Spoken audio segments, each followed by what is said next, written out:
इस कार्यक्रम के प्रसारण पुण्यार्जक हैं श्री राजेंद्र प्रसाद जैन, श्रीमती ममता जैन, श्री प्रशांत जैन, श्रीमती दिव्या जैन, पारस जैन, श्री भरत जैन, श्रीमती सौम्या जैन एवं समस्त परिवार मुंबई।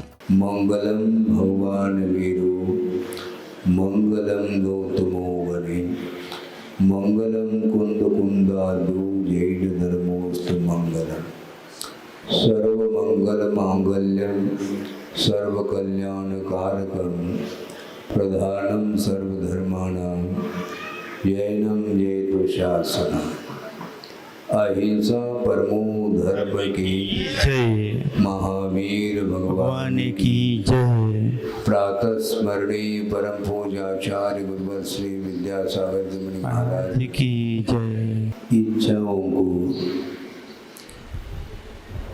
रोकना बहुत कठिन हुआ करता है और वो इच्छाएं निरंतर बढ़ती जाती हैं और उन इच्छाओं के माध्यम से निरंतर कर्म का अर्जन होता है। वस्तुतः भिन्न भिन्न प्रसंगों में प्रकारांतर से वही विषय सामने आता है और आचार्यों ने भिन्न भिन्न उदाहरण आदि के माध्यम से उस विषय को समझाने का पुरुषार्थ किया है। इच्छाएं जो उत्पन्न होती हैं उनको रोकने का पुरुषार्थ किस ढंग से किया जाए वो सारी इच्छाएं रुक जाए। रुकती नहीं वो इच्छाएं, आप कहो अथवा न कहो, किंतु मन में इच्छाएं तरह तरह की इच्छाएं उत्पन्न होती हैं, विकल्प उत्पन्न होते चले जाते हैं। सरोवर है और सरोवर में हवा के झोंके के द्वारा उसमें तरंग उत्पन्न होती रहती हैं और विलीन होती रहती हैं। ये तरंग कभी शांत नहीं होती, बार बार वह तरंग की भांति मन में विभिन्न प्रकार के विकल्पों की धारा बनी रहती है। उन विकल्पों को शांत किस ढंग से किया जाए, पहले हम ये सोच लें। विकल्पों को शांत करने की पूर्व में कि विकल्प कितने प्रकार के होते हैं। मुख्य रूप से एक सत विकल्प होता है और असत विकल्प। ये मुख्य रूप से दो विकल्प हैं। असत विकल्प संसार के लिए कारणभूत हैं और सत विकल्पों के माध्यम से अपने आत्मा का भी हित होता है और सत विकल्पों के माध्यम से पर का भी कल्याण होता है। किंतु सत विकल्प छोड़ करके संसारी प्राणी निरंतर असत विकल्पों में उलझता चला जाता है। हिताहित विमूढ़ आत्मा स्वम शाश्वत वेष्टयेत ग्रही अनेकारंबजयी पापहि कोशकार कृमिर यथा। बहुत अच्छा श्लोक दिया है ज्ञानार्णव में शिवचंद्र आचार्य ने कि हिताहित विमूढ़ आत्मा, वह आत्मा अज्ञानी है, वह जीव अज्ञानी है जो कि हित और अहित के ज्ञान से वह दूर है। हिताहित ज्ञान से वह बिल्कुल दूर है। किसके द्वारा हित होता है, किसके द्वारा अहित होता है, इस प्रकार के विवेक से शून्य वह जीव स्वम शाश्वत वेष्टयेत ग्रही। वह जीव कौन सा है? जो ग्रही अर्थात गृहस्थ है। वो अनेक आरंभजयी पापई, अनेक प्रकार के आरंभों के माध्यम से उत्पन्न जो पाप है उसके माध्यम से वह अपने आप को वेष्टित करता चला जाता है। और उदाहरण दिया है कोशकार कृमिर यथा, वह जिसको बोलते हैं रेशम का कीड़ा। रेशम का कीड़ा जानते हैं, जिसके मुख से वह रेशम उगलता है और उसके माध्यम से, उस लार के माध्यम से वह अपने आप के बदन को वेष्टित करता चला जाता है। उसको रेशम का कीड़ा बोलते हैं। उसी को आचार्यों ने कोशकार कृमिर यथा ऐसा कहा है। उसके माध्यम से वह अपने आप के शरीर को वह वेष्टित करता चला जा रहा है। और ये आपने देखा होगा अथवा सुना होगा, पढ़ा होगा कि रेशम की जो उत्पत्ति होती है उसी कीड़े के लार के माध्यम से ही रेशम का उत्पादन होता है। अब सोचो, वो छोटा सा कीड़ा है और वह उसमें से वह लार निकल रही है। तो इस प्रकार के असंख्य जो कीड़े होते हैं उनके माध्यम से जो निकला हुआ जो लार है उसके माध्यम से रेशम के कपड़े बनते हैं, ऐसा सुना है।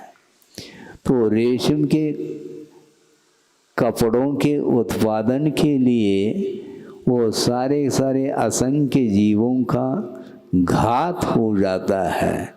सुना है, मुख से कहना अच्छा नहीं लगता, उनको उबलते हुए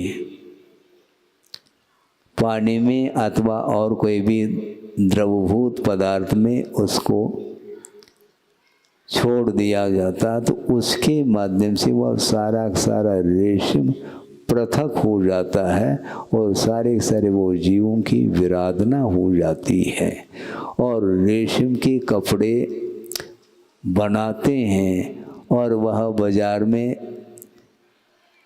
देखने को वह कपड़ा मिलता है और रेशम के वस्त्र पहनने के जो इच्छुक होते हैं उससे प्रभावित होते हैं और रेशम का वह वस्त्र खरीदते हैं।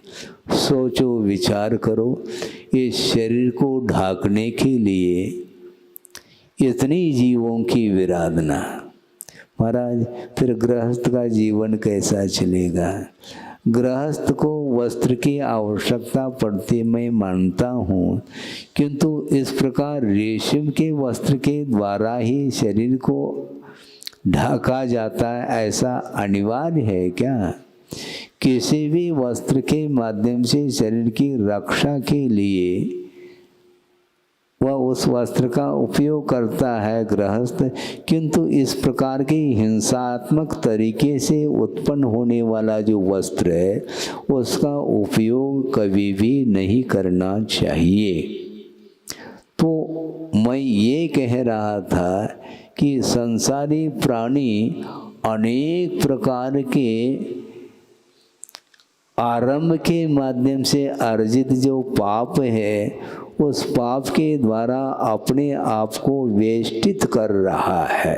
कौन? ग्रही अर्थात गृहस्थ होता है। ऐसा कोई भी सांसारिक कार्य नहीं है जिन कार्यों के माध्यम से पाप का अर्जन नहीं होता हो। ऐसा कोई भी सांसारिक कार्य नहीं है, कोई भी कार्य हो उसमें पाप का अर्जन होता है। तो इसलिए अनेक प्रकार के आरंभ, अर्थात आरंभ किसको बोलते हैं? प्राणों की विराधना का नाम आरंभ माना जाता है। मन वचन काय के चेष्टा के माध्यम से और अनेक प्रकार के सांसारिक जो साधन सामग्री हैं उनके माध्यम से वह वस्तुओं का उत्पादन करता चला जाता है। एक मान लो कोई भी बड़ी फैक्ट्री है हैं, और उस फैक्ट्री में जो वो फैक्ट्री चल रही है, चाहे वह सीमेंट फैक्ट्री हो, चाहे और कोई भी फैक्ट्री हो, जिसमें अनेक प्रकार के वस्तुओं का उत्पादन हो रहा है, उस उत्पादन के पीछे कितने जीवों की विराधना होती है, हिंसा होती है, इसका हम गणित नहीं लगा सकते। इसके उपरांत भी उस ओर संसारी प्राणी की दृष्टि नहीं जा पाती।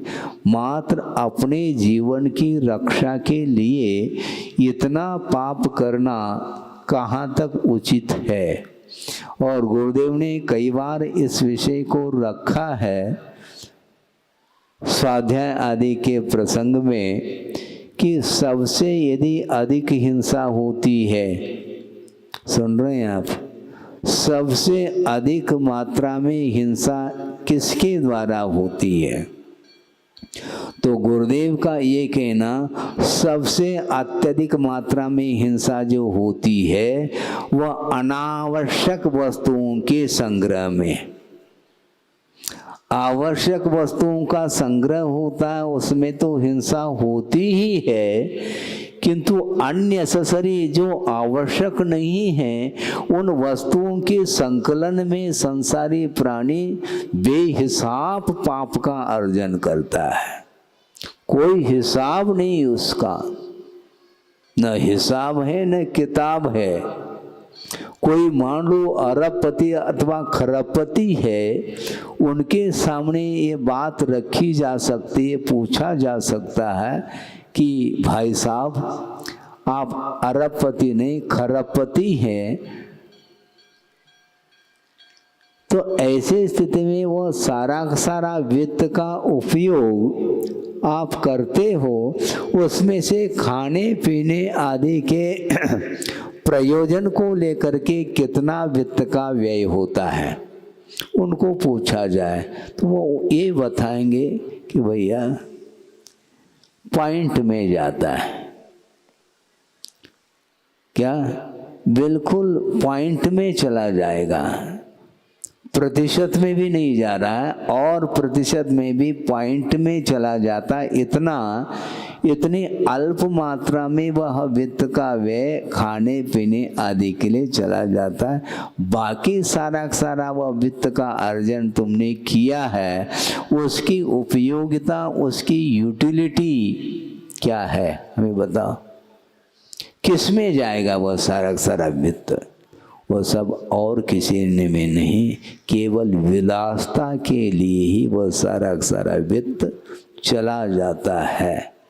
उसकी कोई भी वस्तुतः उपयोगिता इसलिए नहीं है क्योंकि उसके अभाव में भी जीवन बहुत बढ़िया सुचारू रूप से चल सकता है। एक लखपति है, उसका जीवन भी अच्छा बढ़िया चल रहा है। करोड़पति है, उसका भी चल रहा है, और अरबपति खरबपति का भी चल रहा है। और खरबपति होने के बावजूद भी व्यवसाय के लिए विराम नहीं दिया उसने। सोचो विचार करो, और कितनी इच्छा होगी उसकी। ये सारी इच्छाएं ये संसार के लिए कारणभूत हैं, ऐसा कहा है। इसलिए इस प्रकार तीव्र जो इच्छा है, तृष्णा है, उस तृष्णा की खाई कभी भरती नहीं। खूब भरी पर रिक्त रही, ऐसा आप लोग पूजन में बोलते हैं। तृष्णा की ऐसी विशाल खाई है।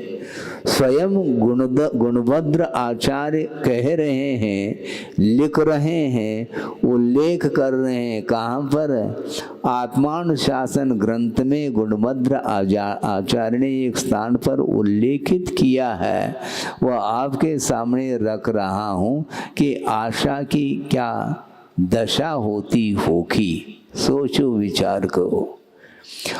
आशा गर्तः प्रतिप्राणी यस्मिन् विश्वमनुपमं कस्य किम कियद आयाति वृथावो विषयिषिता। क्या कहा उन्होंने?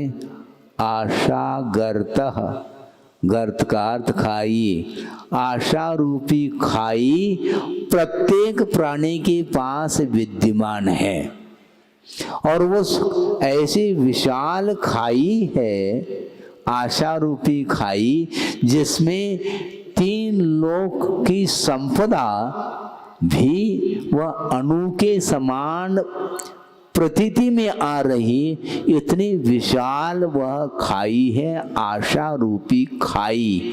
और प्रत्येक प्राणी के पास ये खाई है, तो किसके लिए कितना मिलेगा? कस्य किम कियत आयाति, किस जीव के लिए कितना हिस्सा मिलेगा? सोचो, विचार करो। 3 लोक की वह संपदा भी उस आशा रूपी खाई में यदि भर दे, तो वह इतनी विशाल खाई है, वह गर्त है, उसमें वह परमाणु के समान प्रतीति में वह आ रही है संपदा, इतनी वह विशाल खाई है। और एक जीव की खाई नहीं, वह आशा रूपी खाई प्रत्येक प्राणी के पास है। तो ऐसे स्थिति में किसके लिए कितना हिस्सा आएगा? सोचो, विचार करो। इसके बावजूद भी इसकी आशा तृष्णा शांत नहीं हो रही है। वंस मोर और की भूख बनी हुई है, और उसको, उस भूख को, उस तृष्णा को मिटाने के लिए वह रात दिन वह वित्त के उपार्जन में लगा हुआ है, और अनेक प्रकार के आरंभ के माध्यम से वह पाप का अर्जन करता हुआ अपने ही आत्मा को उस पाप से वेष्टित करता चला जा रहा है, जिस प्रकार रेशम का कीड़ा अपने बदन को वेष्टित करता है। महाराज, आप क्या कहना चाह रहे हैं? मैं बिल्कुल नहीं कहना चाह रहा हूँ, न आपके लिए कहना चाह रहा हूँ, उसमें मैं भी शामिल हूँ, ये ध्यान रखो, क्योंकि मेरा भी इतिहास इसी संसार में निकल गया है।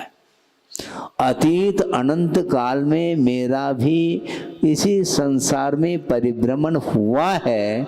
वह क्यों हुआ है? इसी पाप के कारण हुआ है। इसलिए आचार्यों ने ये कहा है, मैं बिल्कुल नहीं कह रहा हूँ और आपके लिए नहीं कहा जा रहा। प्रत्येक संसारी प्राणी की स्थिति के बारे में वर्णन किया गया है। कम से कम अब तो चेत ले, जब अनंत काल व्यतीत हुआ है इसी प्रकार पाप के अर्जन करके अपने आप के आशा को दूर करने के लिए या तृप्त करने के लिए, फिर भी वह तृप्ति नहीं होती है, क्योंकि सांसारिक जो सुख उत्पन्न होता है, विषयजन्य जो सुख उत्पन्न होता है, वह कभी भी तृप्तिजनक नहीं हो सकता। वह हमेशा बार बार उपभोग करते चले जाओ, किंतु वह शांति नहीं मिलेगी। आशा कभी भी दूर नहीं हो सकती।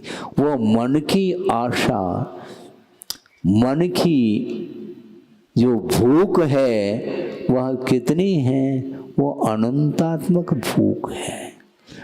शारीरिक भूख तो तनक सी, किंतु मन की भूख की कोई भी सीमा नहीं है। वो अभी भोजन करने के लिए कोई व्यक्ति बैठा है और भोजन कर रहा है और मन के अनुरूप व्यंजनों का स्वाद ले रहा है।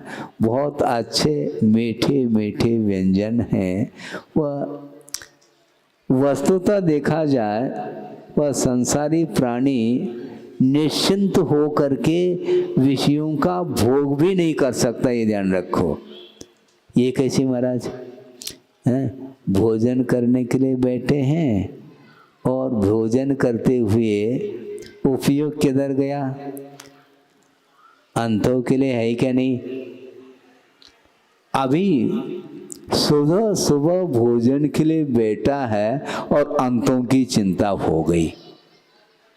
शाम के लिए ये मिठाई है खत्म तो नहीं हो गई है, शाम के लिए भी रखो। पेट भर गया, पेट भरने के बाद बस बस कहता है, लेकिन शाम की चिंता फिर भी बनी हुई है। इसको बोलते हैं आशा। ये कभी दूर नहीं होगी।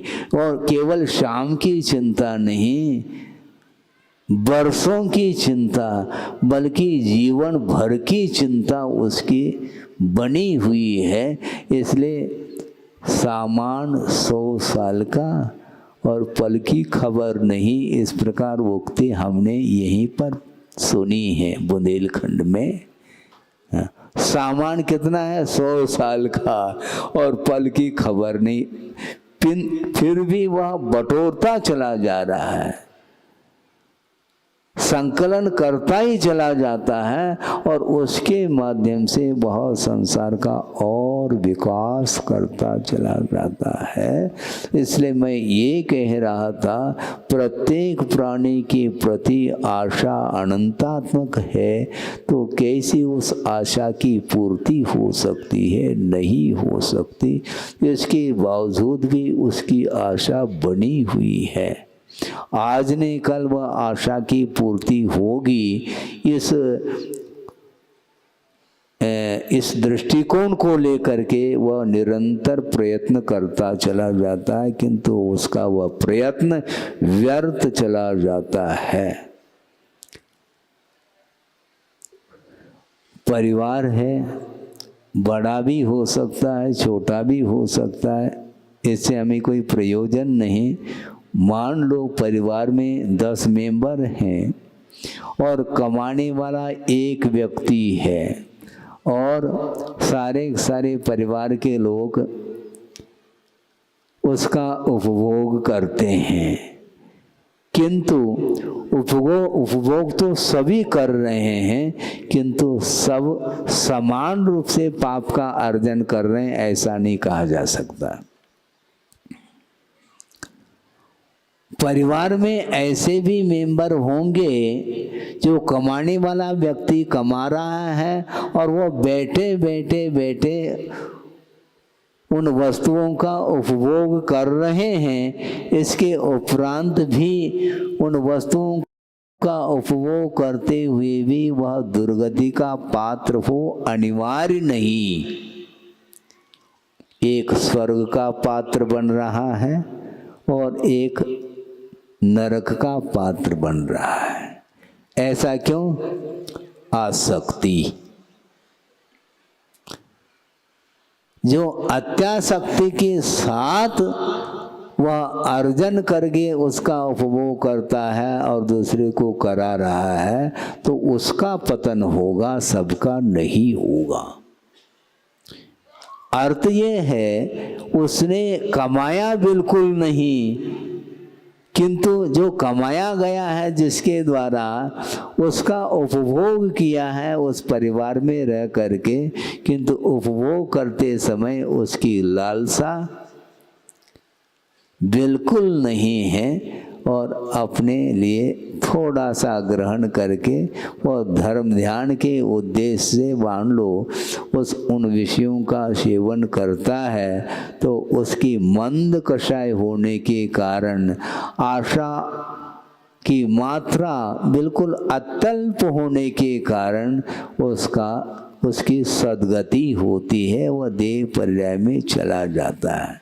और अत्यासक्ति के साथ उपभोग करने वाला जो व्यक्ति है वह दुर्गति का पात्र बनता है, किंतु देखने में बिल्कुल नहीं आता है। व्यवसाय करने वाला वह सोचता है मैं परिवार को चला रहा हूँ, और परिवार को चला रहा हूँ कह रहा है, और वह स्वयं अल्प मात्रा में भी उपभोग कर सकता है, किंतु आसक्ति ज़्यादा है, कंजूसी जिसको बोलते हैं।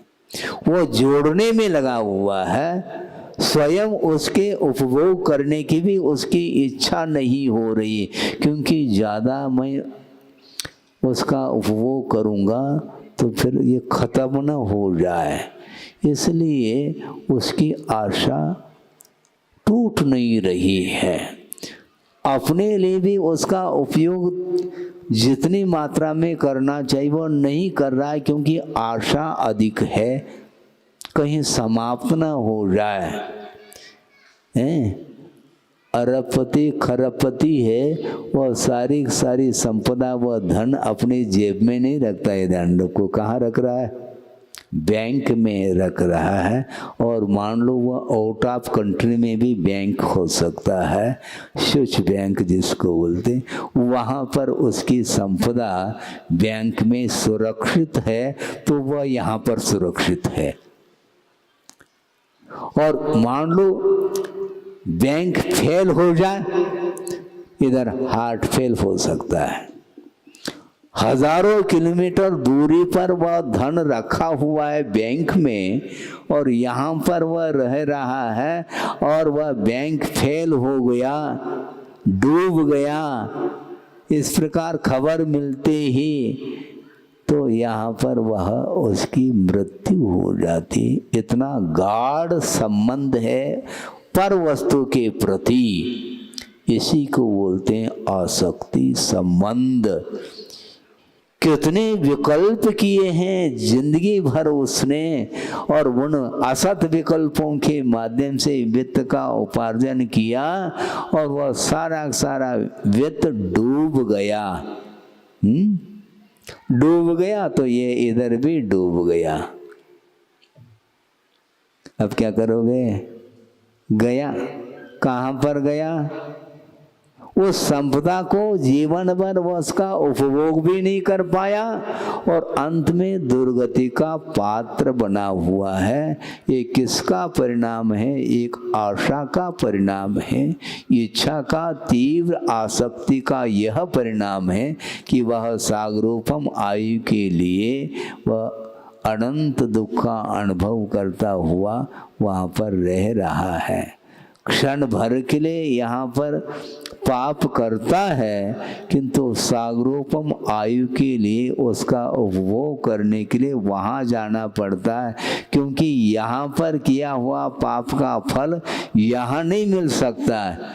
क्यों? यहाँ पर वह क्षेत्र ही नहीं, वहाँ पर तिल तिल करे देह के खंड, यहाँ पर कौन करने वाला खंड, मुझे बताओ। यहाँ पर कोई भी इस प्रकार दूसरे के लिए उपद्रव नहीं कर सकता, किंतु वहाँ पर अनंत दुख को भोगने के लिए नीचे उतर रहा है, और वह सप्तम पृथ्वी का फाटक खोल दिया उसने, वहाँ पर पहुँच गया है, और अनेक प्रकार के शारीरिक दुख का अनुभव वह निरंतर कर रहा है। और दूसरी बात ये है कि उस नारिकी का भाव प्रति समय मरने का भाव होता है। आप सुन रहे हैं? आप प्रति समय मरने का भाव है उसके अंदर, किंतु आचार्य कहते हैं अकाल में उसका मरण संभव नहीं है। देव और नारकियों का और भोग भूमि जीवों का मरण तो होता है, किंतु अकाल मरण नहीं होता। तो ऐसी स्थिति में 33 सागर तक वह प्रति समय अनंत दुख का अनुभव करता है, मरने की इच्छा होती है। तिल तिल के समान उस शरीर को खंडित किया जाता है, इसके बाद भी पारे के समान वह शरीर पुनः जुड़ जाता है, इसलिए उसका मरण नहीं। क्योंकि मरण हो जाए तो दुख से हम ऊपर उठ जाएंगे, संभव नहीं।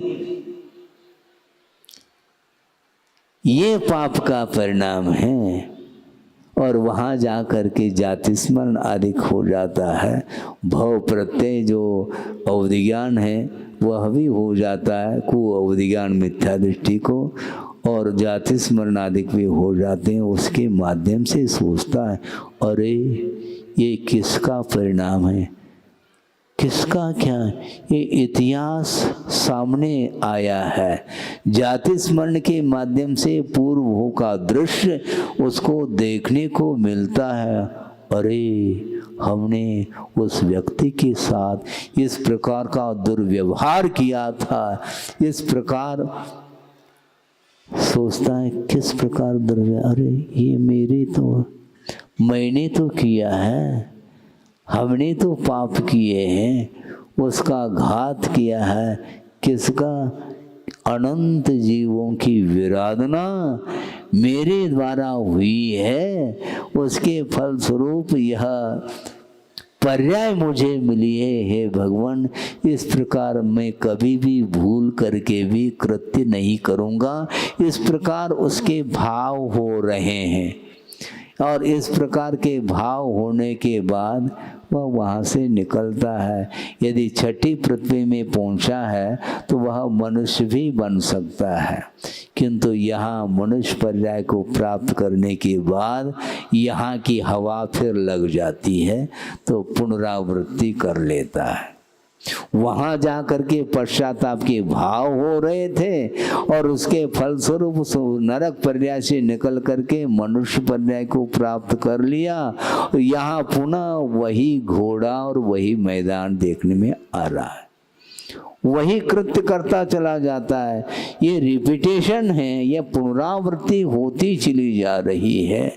अभी भी वह संसार से ऊपर उठने का भाव नहीं करता। जब दुख की घड़ी आती है उस समय भगवान के सामने हाथ जोड़ करके खड़ा होता है, किंतु सुख की घड़ियों में भगवान को भी भूल जाता है और गुरु को भी भूल जाता है। सच्चे सच्चे देव गुरु शास्त्र को साइड में रख करके वह पाप में डूबता है। पाप का क्या परिणाम निकलेगा उस ओर उसकी दृष्टि नहीं जाती है। इसी को बोलते होनहार, वह टल नहीं सकता। इसलिए आपका समय हो गया है, 9:30 बज गए हैं। आधा घंटा आपके सामने विषय रखा। यह विषय आगम के अनुरूप रखा है, इसलिए संसार से जिसको भीति है वह कभी भी इस प्रकार अननेसेसरी पाप नहीं कर सकता और नहीं करना चाहिए। अनावश्यक पाप का ही परिणाम दुर्गति उसको मिलती है। इसलिए जितना आवश्यक है परिवार के पालन पोषण के लिए जो आवश्यक है उतना ही आप अर्जन करिएगा, किंतु क्वालिटी मेंटेनेंस करने के लिए वह अननेसेसरी पाप का अर्जन करता है और उसके माध्यम से वह उपभोग करना चाहता है, वैश्विक सुख का अनुभव करना चाहता है। उसके माध्यम से रौद्र ध्यान होने के कारण उसका पतन निश्चित है। इस प्रकार आगमकारों का कहना है। इसलिए संक्षेप में हमारा भी यही कहना है कि घबराओ नहीं, अभी भी स्वर्णिम अवसर है। जो कुछ भी अतीत में अज्ञान दशा में किया तो है और उसका फल का उपभोक्ता हमें ही होना पड़ता है, किंतु जब जागे तब सवेरा। अब तो जागृत हो जाओ। अब किया है तो किया है, किए हुए अनर्थों के प्रति पश्चाताप का परिणाम करते हुए आगे के भविष्य को सुधारने के लिए, भविष्य को उज्जवल बनाने के दृष्टिकोण को लेकर के गुरुदेव का ये कहना है कि जब जागे तब सवेरा। आप जाग जाओ और निश्चित रूप से वर्तमान में सच्चे देवगुरु शास्त्र की उपासना करने के लिए यह स्वर्णिम अवसर है। वहाँ पर जिनबिंब नहीं है, ये ध्यान रखो। कहाँ पर? नरकों में। वहाँ पर पूजन करने के लिए, अभिषेक करने के लिए, वंदना स्तुति आदि करने के लिए जिनेंद्र भगवान का दर्शन किसी भी पृथ्वियों में, नरकों में नहीं हो सकता। इसलिए जिनबिंब दर्शन के माध्यम से जो सम्यक की उत्पत्ति होती है वह नरकों में संभव नहीं है। इसलिए आप लोग यहाँ पर मनुष्य पर्याय को प्राप्त करके प्रतिपल भगवान का दर्शन करने का सौभाग्य प्राप्त कर रहे हैं और यहाँ पर स्वर्णोदय तीर्थ का निर्माण किया जा रहा है, जिसके लिए गुरुदेव ने मंगलमयी आशीर्वाद दिया है आप लोगों को। लेकिन सोना नहीं, सोना तो वो क्षेत्र है, सोना अर्थात स्वर्ण होता है, लेकिन स्वर्णोदय को जल्दी से जल्दी मूर्त रूप देने के लिए आपको सोना नहीं है, किंतु निरंतर जाग जाओ और अच्छी स्पीड रफ्तार से उस क्षेत्र को निर्माण करने के लिए पुरुषार्थ करो। उसमें जो भी व्यवधान उपस्थित हो रहे हैं उनको भी दूर करने के लिए निरंतर प्रयास करो और जल्दी से जल्दी वह स्वर्णोदय सबके दर्शन के लिए वह क्षेत्र सामने देखने में आ जाए। क्योंकि जो नया जनरेशन है उसके लिए तो मिल सकता है, किंतु जो वृद्धावस्था को प्राप्त होने जा रहे हैं, वृद्ध बन चुके हैं, उनके लिए भी वह दर्शन का अवसर प्राप्त हो, इस दृष्टिकोण को लेकर के हमारा आप लोगों के लिए कहना है कि आप कीड़े के चाल से यदि चलोगे तो कभी भी दर्शन नहीं कर पाएंगे। इसलिए सबके लिए वह क्षेत्र का दर्शन हो सके इस पवित्र भाव को लेकर के ही इस विषय को आपके सामने रखा है। क्योंकि विषयों के लिए तो संसारी प्राणी रात दिन रत रहता है, ये इन प्रकार से उस वैभव को प्राप्त करने का एकमात्र संकल्प उसका रहता है, किंतु असत विकल्पों के माध्यम से संसार का निर्माण होता है और सत विकल्प अर्थात स्वर्णोदय क्षेत्र जैसे जो सत विकल्प माने जाते हैं, जो कि सम्यक दर्शन की उत्पत्ति के लिए एक महान कारण माना है। इस कार्यक्रम के प्रसारण पुण्यार्चक थे श्री राजेंद्र प्रसाद जैन, श्रीमती ममता जैन, श्री प्रशांत जैन, श्रीमती दिव्या जैन, पारस जैन, श्री भरत जैन, श्रीमती सौम्या जैन एवं समस्त परिवार मुंबई।